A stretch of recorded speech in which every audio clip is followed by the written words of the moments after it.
So I think that we're going to talk a little bit to Carroll about the first Valor game that he went to, and then when Grant comes on, we'll break down some more Valor talk with him. So, Carroll, give me a little bit of a sense of your feelings as you went into your first game. Well, it was actually a very exciting experience for me, for our network. I know you were able to go to a game earlier this year, and for us to actually get press credentials and be able to come in with the media and get there early and be on the sidelines while watching the players warm up was a surreal feeling for me. I felt like a kid again. It was a great experience. They put on a great show. It's an exciting game. It's a smaller field, so it makes things a lot more critical in the gameplay, so every little mistake is capitalized on. The fans were into it. There's a lot of crowd participation. They have giveaways and, little things. People in the audience, they bring them down to try to kick a field goal through the small uprights. It was a great total experience, and I definitely enjoyed it and definitely want to do more, get more to the Valor games and check out more of the experience, because it's definitely something that fans need to go check out.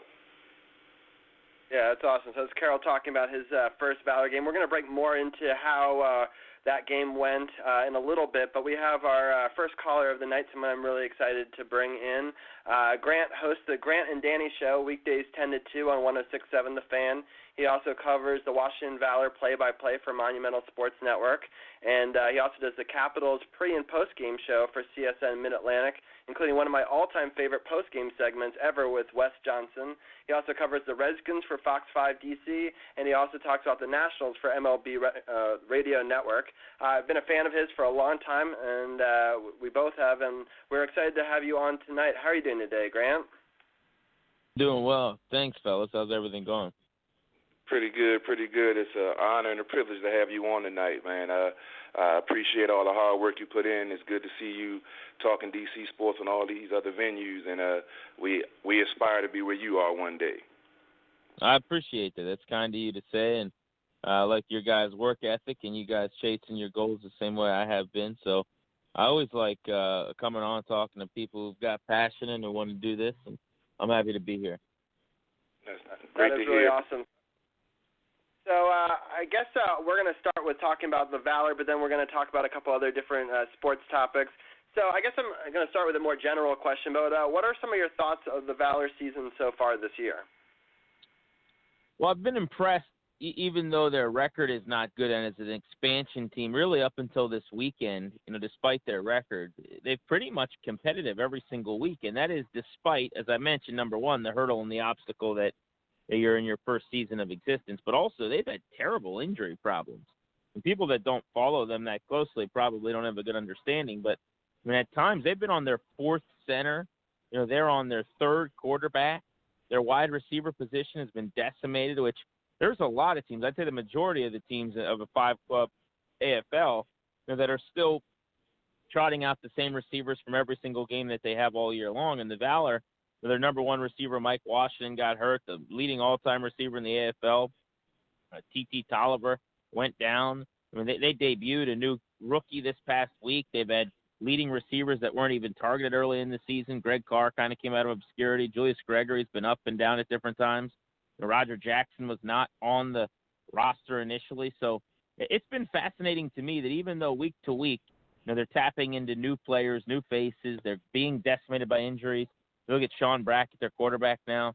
He was not even on the roster the week before he was starting and playing. They've been really competitive. So I've been impressed by that. But I think my big takeaway would be they just got to get healthy and have a shot to make a run at the postseason. Yeah, so I guess that goes right into my next question. I know that the starting quarterback was actually on air with you guys on Monumental Sports over Memorial Day weekend, and I thought that was a really cool thing. I also really liked the coach's hat cam. I thought that was one of the cool new things that you guys. Awesome. Yeah, it was really great, and it got a really unique perspective of. I like that the producer called for it for one of the plays, and they scored a touchdown. So it was also really cool to hear Eric Meyer and his calling of the different plays and letting us know what they would call it in the huddle, and I thought that was really interesting. But my question for you is, what is it like to do play-by-play alongside my favorite Redskin of all time, Santana Moss? A lot of fun, man. Tana's a worker. That's really what I've enjoyed about the process, is that I get to watch the work that he puts in. And he hasn't obviously called many games or done a lot of color commentary. It isn't something that comes naturally to him, but he grinds. One time there was a game that night that we were calling, and no joke, I looked at my phone. My phone started ringing. It was saying Tana at 7 a.m. And I'm sound asleep, and I'm like, what is this dude doing calling me right now? So I texted him right back. I'm like, hey, what's up? And he's like, hey, I wanted to know if you had this information. And he was getting ready for the game. But that's kind of who Santana Moss is. I don't think you have the illustrious NFL career, the prolific season totals that he had one year after another, without putting in that kind of work and really caring about your performance. And he clearly does. So I've been really enamored with just his work habits and impressed by how he goes about his craft. That part's been fun. I also think he's just growing so much doing this as something he's never done before, as am I, because I've never, while I called play-by-play for high school athletics and different things on the internet, I've never really done professional play-by-play. And I think together as a duo, we're coming along nicely. And it's just been a lot of fun. We're both learning this game at the same time. Tana's so used to the outdoor game, and there really are dramatic differences. So we've, I think both, I'll speak for him, I think comfortably, been really happy getting to experience a brand new level of football while being on air and a part of the Monumental Sports Network. It's been neat. Yeah, I really have to say I'm a big fan of Monumental Sports Network. They were able to give us their credentials to go cover the Valor, by the sideline live, for our podcast this weekend, and they've been nothing but fantastic people. And so I really encourage people to go and buy the subscription. I usually don't like to shill stuff on our podcast, but I definitely think it's worth it. You guys put out a great product, and I'm excited to see where you guys go with it. And we obviously need to go into what is my next question, which is what do the Valor have to do to improve in the second half of the season and make these playoffs so that way more people tune in and watch them? It's a great question. I mean, first of all, I think they need to get and stay healthier. If they were able to do that, then they're a much better football team, obviously. That goes without saying. You lose guys like Mike Washington, T.T. Tolliver. If you had them down the stretch making plays, you're a lot better off. But I think, number one, whether it's Brackett, if he stays for the next few weeks while Eric Meyer's still recovering, or somebody else, they need to not turn the football over as much as they did this weekend. They had 3 picks thrown. Brackett's actually performed admirably, in my opinion, considering he basically was plucked off the street Shane Falco style in the replacements. He's been slinging it around, and he makes a few plays here and there that are really impressive, including this past weekend. He had a big 12-yard touchdown throw in the first half to get him back into it. So I want to see more of him as Meyer continues to recover. But he needs to stop turning the football over. He didn't in that first game, and they almost knocked off the best team in the AFL and the defending champions. He did this past week, and because of that, a one-win team was able to beat them. And then they need Eric Meyer back on the field. They're probably as good a defensive team as there is in the AFL. I think it's just a matter of alleviating the big mistakes, lost fumbles, interceptions, making sure that you turn your possessions into points, which in the AFL is actually doable. It's not like saying that in the NFL. And they're going to be just fine, because their defense, led by Tracy Belton, who was the best player on the defensive side of the ball in the AFL last year, the defensive MVP, a couple other really nice talents, they're good enough. They just got to, I think, get healthy. Definitely. So I think Carol's got a couple of Nationals questions that he wanted to ask you, so we'll go into some Nats talk, which we'll break down more in the second half of this hour after we talk to you. Yeah, I was been watching the games lately and seeing how things have been going with the Bryce injury, and then the so-called Peter Grannon saying the sources say that he wants to go to the Cubs after when he's eligible free agency, but not even getting at all of that. What do you think about the Nats season so far with the NL East, not being as close as it was the previous seasons, and the lead that they have now, even though they do have some bullpen issues? Yeah, I'm stunned by how bad the rest of the division is, namely the Mets. I was wrong about the Mets. I picked them to win the division. I actually said the Nats would win 91 games and make the wild card. The Mets would win 93 games and win the division. And the Mets will be lucky at this point to finish over 500, it looks like. And I do think that they will, but they're not going to challenge Washington, I don't think, in the NL East. So the big takeaway for me is just how bad the rest of the the district is, if you will. The Nats are going to handily walk away, I think, with the East. As far as the specifics on the team, their lineup is exceeding my expectations. They're tremendous. You got Daniel Murphy hitting 340. Ryan Zimmerman's been outstanding. Bryce Harper's playing at an MVP level, and he's been cold for the last couple of weeks, even with that suspension. Anthony Rendon's returned back to the form of a couple of years ago when he was an MVP candidate. Matt Wieters has been a valuable acquisition. You lose Adam Eaton, and Michael Taylor steps in, plays the best baseball of his career. So they're our number one, statistically, anecdotally, and otherwise, lineup in baseball. It's not even close. Only the Astros probably can sniff what they're doing right now. Their pitching staff worries me a little bit because their rotation is thin, and Joe Ross is a mess. He's had back-to-back really poor outings. I worry about him. They got to figure out what's ailing him. If it is his arm slot, they got to fix that. And if it isn't, why he can't get the ball down and why his slider is hanging and spinning in the middle of the strike zone. Because he's getting tattooed right now, giving up almost 20 hits in his last couple starts. That's not okay. And Tanner Roark has kind of returned back to form after a rough patch. So they're basically got four starters they can rely upon right now. Scherzer and Strasburg are aces. Then you got Gio and Roark, who are pretty solid. Namely, Roark, when he's right, he can pitch like a true number three.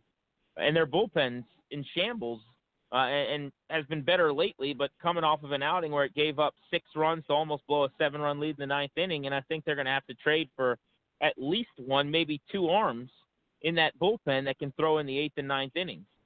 So other than that deficiency, I would say it's just a really good team. My concern for the Nats is this team's good enough to run away with the division, as we talked about. Is this team good enough to win in the playoffs? And I would say that just based on the bullpen as of right now, I would. Yeah, that's very true and very insightful. But just like you had mentioned with Michael Taylor, that's been one of the players that I've been watching for a while. And with him answering the call lately with Adam Eaton going out, even though Eaton was playing lights out before he had that crazy fluke injury trying to, win the game and run out of the first base.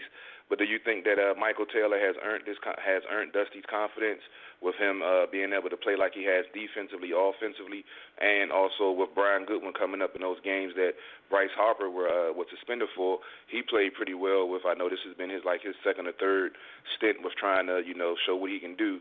So is that a testament to the farm system actually kicking in, or is it these guys are finally getting locked in and are ready to be major league contributors? Yeah, I think it's both, to be honest with you. But, yeah, I really do think Taylor's earned a vote of confidence here. Dusty basically sat him down reportedly and said, hey, man, you don't get that many opportunities. You got to take advantage of this. This might be your last one, essentially. That's the clip notes of a meeting they had, supposedly. And the message hit home because Michael Taylor's been a godsend for them. They've really needed what he's provided as a spark plug since that Eaton injury. I don't think he's going to keep this up all year. He's just got too many holes in his swing. He's still striking out on pace basically over the last month while he's been raking for like a 210 strikeout season. But he's also on pace for 24 homers, 18 stolen bases, hitting about 270 or so. So you can live with that. And he plays plus brilliant defense in center. He can run on the base pass. So, yeah, I think I feel pretty good about where he's at. I'd kind of given up hope that he was ever going to turn into a major league regular. And I feel a lot more comfortable now with the fact that he's not going to be a liability in your lineup and isn't going to be just an out and waiting. So that's a good progressive step. Goodwin's looked really sharp. He had the huge 4-hit game starting the series Friday against the Athletics. The problem I've got with Brian Goodwin is just that I think some of the skill set is a little bit limited. Whereas Taylor's got the big upside with the power. Goodwin doesn't do anything exceptionally well. I think he's kind of a bench player on a first division championship level team. That's it. That's all they kind of need. If Jason Worth's healthy, then maybe Goodwin becomes an extra bench bat for you, provides athleticism and speed, because he definitely has that in spades. But we'll see what Worth's foot injury turns into. Obviously, he aggravated the same foot that he had banged up in spring training and had to miss some games, and he's been on crutches. But I like both of those guys as far as just bringing tools to the table. Look out for a kid. Speaking of the system you mentioned, their minor league run, Andrew Stevenson could be on the come. He got up to Double-A. He's a nice toolsy outfitter they drafted in the top couple rounds. They've also got Ryan Rayburn, longtime major leaguer, if they needed him to fill in for a few days with Worth if he needs to go to the DL. So they got some options and some depth there, which I actually like. Yeah, definitely depth is the key. And you had mentioned we had talked a little bit about the bullpen and the almost giving up the 7-run lead in the 8th and 9th. What are your thoughts on the save statistic with the Sean Kelly, with Coda Glover coming in, having the trouble that he had, and Sean Kelly coming in, giving up the grand slam, which made him eligible for the save? Do you think that's I know I was watching MLB Network earlier, and they were complaining that he shouldn't have been able to earn the save. What's your opinion on that? I completely agree with him. I think the save statistic is ridiculous. I'll be completely honest with you. You can pitch your way into a save by giving up runs. Coda Glover could come in up 6 runs, give up 3 straight walks, a grand slam, and now it's a 2-run game, then load the bases and get the next couple batters out, and it's a save. I mean, that's preposterous. So it shouldn't be a save. You shouldn't be able to pitch your way into a stat ever. But I don't even necessarily – the save thing is kind of cool just because it's one of those last things that, old school, you come in, you quote-unquote save the game. The terminology is fun, and I like it. But I more look at it as just a door slam in the 9th inning. Do you finish the game protecting a lead or not? But in terms of the actual statistic, there's no doubt it's as archaic and silly as there is in baseball. Well, I just have one more Nats question for you. I know your time is limited. We wanted to get in some Redskins if possible. But just one last thing, since we're speaking of closers. With Coda Glover, having a bad outing, I never like bringing in a reliever in a non-save situation because they're used to the pressure and, having to close it. So do you think with the strides that he's made, earning his 7th save, since they've, kind of put him in that spot, do you think that he might be the long-term answer for this team going down the road? Well, I definitely think there's a chance he could be the guy long term. The question is he going to be the guy for the rest of this season or not, right? Because I think those can be 2 different answers. So I could see a situation where Coda Glover is replaced by a different reliever for the remainder of this year because the Nats maybe don't deem him as ready to be the closer in the playoffs and in the World Series right now, but where they see enough to think this guy is legit and authentic and he can do it. So let's make sure that when we do bring in a closer at the trade deadline, let's say, it's someone who's, a free agent at the end of the year and costs us a little less, or maybe only has 1 year left on their deal. And then eventually that's going to be Coda Glover's job, and we'll groom him until then. But I've been a Glover guy really from the beginning. I tracked the minor leagues pretty closely. He was an 8th-round pick. He flew through the system, pitched at every level last year. He's always kind of had that closer demeanor. I think Nats fans are going to really like the fact that he bounces back from outings like yesterday's in Oakland pretty easily. He's got that makeup that you look for, that other guys, not to knock them, but like Blake Trinan's a good example, one of the nicest guys in the clubhouse. I've never really thought he had the kind of mindset, at least right now, to be a closer. I think Coda Glover does. So I'm excited to see whether or not it's now or it's later for him. But I'll say this, I would be in the market to add a closer, regardless of how he pitches. Someone who's proven, someone who's pitched in the playoffs, someone who's done it at the major league level in the postseason in October before, because they're just too good of a team to not do everything that they can to try to win a title this year. You only get so many bites at this apple, and they'd be wasting a beautiful opportunity if they didn't overturn every single stone. Yeah, definitely agree. Robbie and myself had a conversation when Blake Triton had been given a closer role, and we questioned the same thing, as if he had the mental, fortitude in that position to do it, and we weren't sure. But hopefully Coda Glover is the answer, because we definitely need a closer going, beyond. But I definitely agree with you that it might not be his time right now. I know you said your time was limited and we wanted to get in some Redskins. I didn't know if you had some more time to stick around or if you had to go. Yeah, we can do Redskins. What you got? All right. With this new big young wide receiving core we have, with the addition of Terrell Pryor and the way the team drafted, do you think they would be as effective as the team was with Garcon and Jackson, the 2,000-yard receivers departed, that they'll be still this offense will still be as effective with Kirk coming back, knowing the offense, and in addition to these new players along with Jordan Reed blossoming like he is?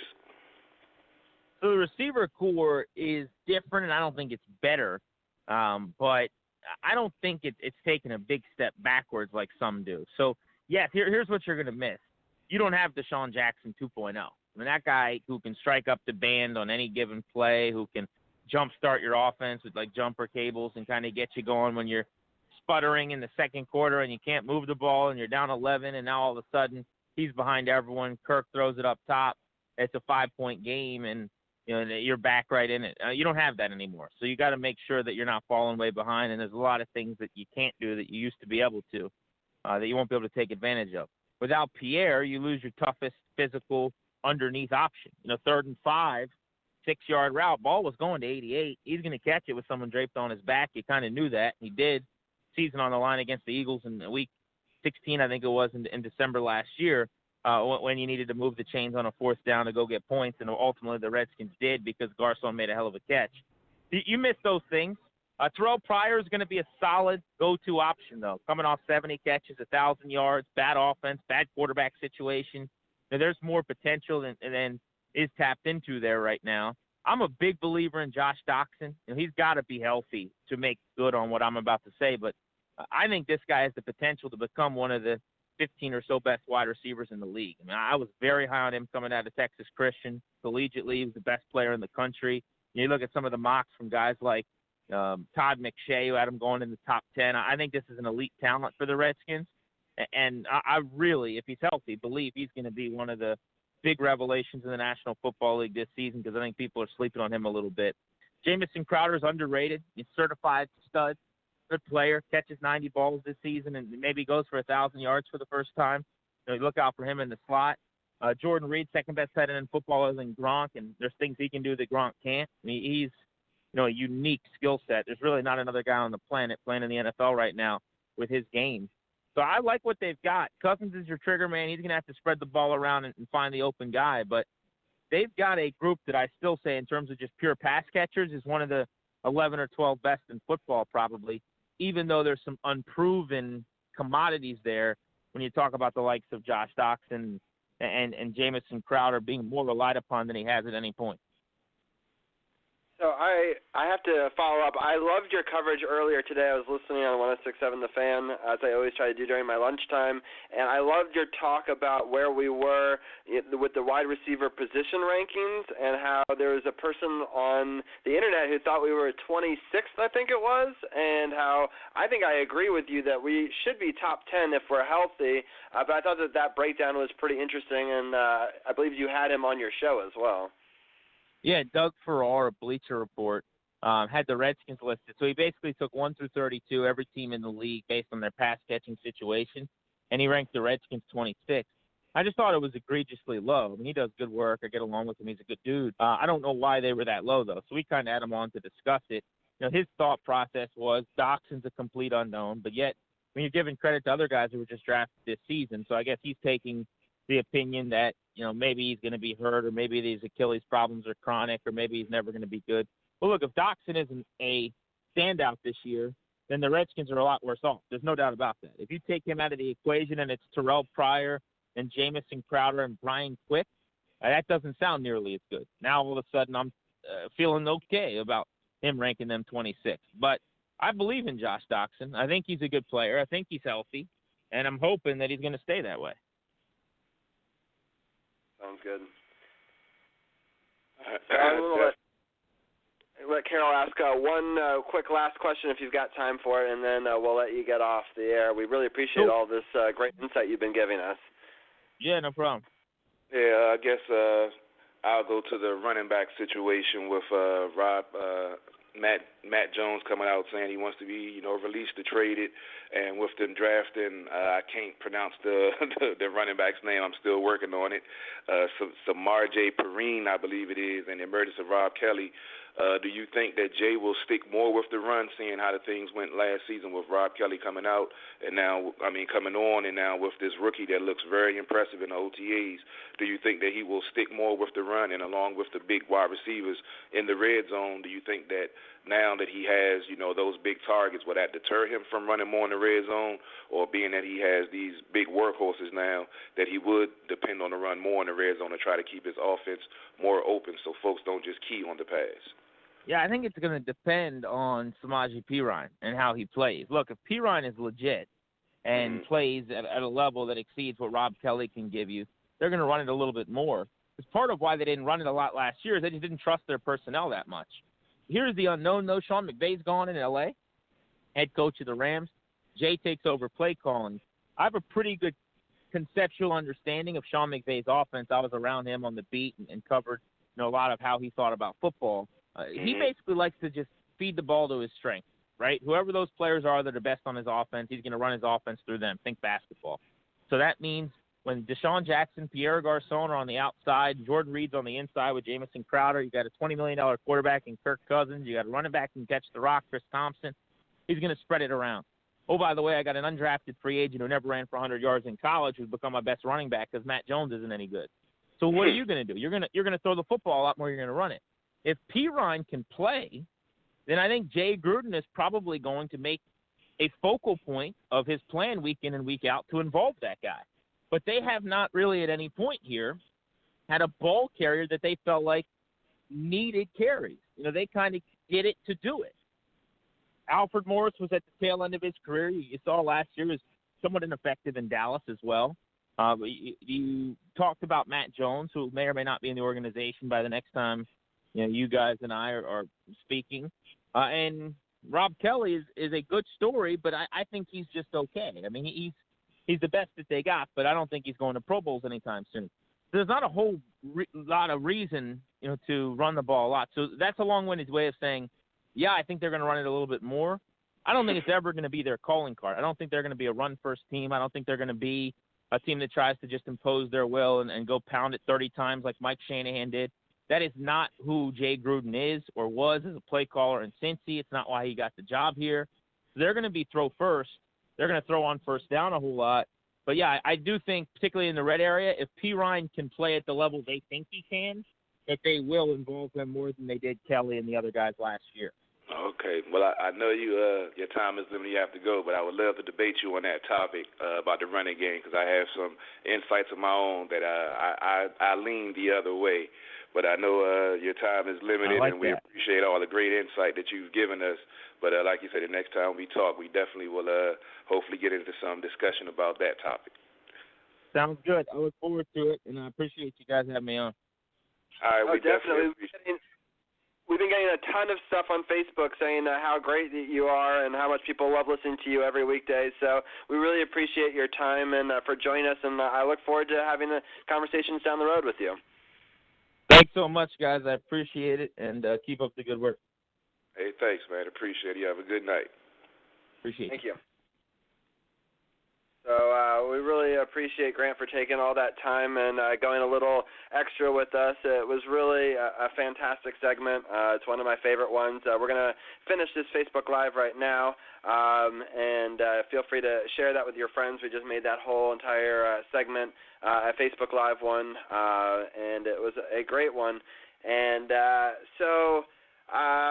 man, that was fantastic. We went through a ton of different topics, but I know that I wanted to really quickly go back with you to the beginning of the show and talk a little bit of Valor with me for just a few minutes, and then we're going to get into some Nationals talk. But it was great talking Redskins again. I know we've spent a couple of weeks not talking about them just because it's sort of the doldrums of the OTA, but that's some great insight from Grant Paulson, and again, we appreciate his conversation with us.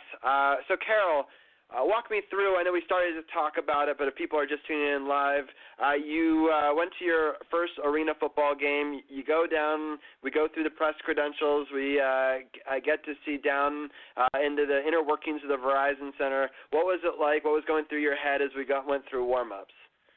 Oh, it was just great being on it, being an ex-player and, ex-coach that would love to, be in the Arena League or the NFL. It was, like I said, it was a surreal moment. And when we first got there, you're showing me around. We go to the field. The Cleveland team was warming up, and as we're leaving the field to go check out other things, we see the whole Arena League Valor team coming out, and that right there, that right there was the moment for me where I was like, yes, this is what I want to do. This is where I want to be. This is my love and my passion. And seeing those guys out there working hard for their love and their passion, even though they haven't made it to the NFL where they might have wanted to, but they're out there putting their all in, on this field trying to, make their dream come true. Just like when we talked to Christina with the DC Divas, that's what she talks about, the, passion and dedication that these guys are doing. They don't make the million-dollar salaries and get the endorsement deals and live in a lavish lifestyle. These folks have, jobs that they have to work in the off season and during the season to, live and survive. Because they're not getting the big contracts; they're doing it for the love of the game. So it opens your eyes to a lot of different aspects when you look at it. But it's definitely a great product. It was actually my first time being at a game and watching a whole Arena League game. I've turned it on TV late nights when it's on during the football off season and we're bored and want football. But it was a great experience, and I definitely will be attending more games, and I hope to do more games with you if we get a chance to get down there at the same time. Yeah, for sure. So I went back to Facebook Live again because I wanted to capture some of this Nats talk and some of this Valor talk on Facebook Live, and then that way if anyone wants to ask any questions, they could ask us what our thoughts are on how the Nats are doing or how the Valor are doing. So they can join us again, facebook.com/sportsothp. We can ask questions about either of those or any of the different sports teams. We'll also try to go live maybe in the second half, and then people can ask questions of our DC Diva that'll be on at 8, and then also we'll be talking NBA as well, the NBA playoffs. So I figured we'd go live a couple of times today. I was able to figure out how to run it through my computer, and so since there's no live games that we're watching that we usually are commenting on, I thought that we could always take questions from some of the people that are on Facebook as well. So again, facebook.com/sportsothp if you want to join part of our live chat and watch me produce the show live. Carol is over in the lab. He's watching some of the baseball, and I'm watching some tennis here. But we're talking Washington Valor right now, so I'm talking to Carol about his first experience of going to the game. I thought it was a really unique experience that I was really excited to share with Carol about sitting in the end zone and being able to record different stuff from that vantage point. I was going right down the goal line. Carol was a little bit in the end zone, so we got different shots. It was really cool to be down there. I really appreciate Monumental Sports, as we talked about earlier, for letting us broadcast it live. I used to do a lot of photography, but now I like to do a lot of videography, and so we were able to put together a little documentary. If you want to watch our Valor Vlog number 2, it's on my YouTube channel, but also on our Facebook, facebook.com/sportsothp. We had the video there, and also it'll be on our website, webngames.com. I'll post it with the links to this show a little bit later tonight or tomorrow. But it was really exciting. We got to see some interesting plays, got to see some touchdowns, some really close missed calls. Like one was going to be a short touchdown, but was tipped away at the last moment. And as Grant was talking about, the interceptions and the not finishing your plays, our defense is pretty good, although we didn't seem to stop them at all. We definitely have some injuries on that front, but our offense usually takes care of the ball, and I think if we were able to produce some more touchdowns on a couple of those drives and not give the ball right back to them, it would have been a bit of a different game. Carol, what did you think about the Valor defensively and their special teams? The defense was they tried to stay in it, but the special teams I felt was the deciding factor of the game. The Cleveland special teams seemed a little bit faster than Washington's. When they would get the kickoff, they would get at least to the 5 or 10 yard line. When Washington would get it, they were only getting maybe 3, maybe 4 yards on the kickoff return because Cleveland was so effective at getting down the field. The defense, they couldn't turn Cleveland over, and Cleveland was basically scoring at will, being up 21-0 in the first quarter. The defense wasn't able to get any turnovers. Cleveland were able to, as you mentioned, the deflection off the upright that bounced and cut the tip pass that led to direct points for Cleveland, which helped, keep the lead even when Washington almost seized the momentum and got back in the game. So turnovers are very key. The defense, they tried their hardest, but if you don't get any turnovers in this league, and you give up turnovers, it's definitely hard to win a game. Definitely. Well, it was exciting to go with you. I know the result wasn't where it was. We didn't cover the post-game press conference because it wasn't an exciting game. But on wins and times where we think we want to hear what the coach has to say afterwards, we'll definitely cover the post-game live. I actually got Who That Mike that just walked into the room with us, and so I wanted to ask him. He went to his first Valor game. Just really quickly, what were some of your thoughts? Well, I actually didn't know of some of the things that you were mentioning earlier that we're on our third-string quarterback. and we're on a bunch of our other third-string guys. So having said that, they pretty much did all that they could. Cleveland showed, like, I believe, is Cleveland full strength or basically full strength? Pretty much. Yeah, so since they're full strength, they pretty much showed like they were going to win. And it sucks being in last place, but luckily only halfway the season's done, so hopefully we could get back into it and into the playoffs. Yeah, for sure. We're only one game out of that last spot. So we both lost 6, but they've won 2. But hopefully that means we've played one more game. So we just got to win some games down the stretch, and hopefully we'll get some more victories. So, well, thank you for your Valor thoughts. We'll definitely go back to Mike and talk NBA Finals at the second half of our second hour around 8.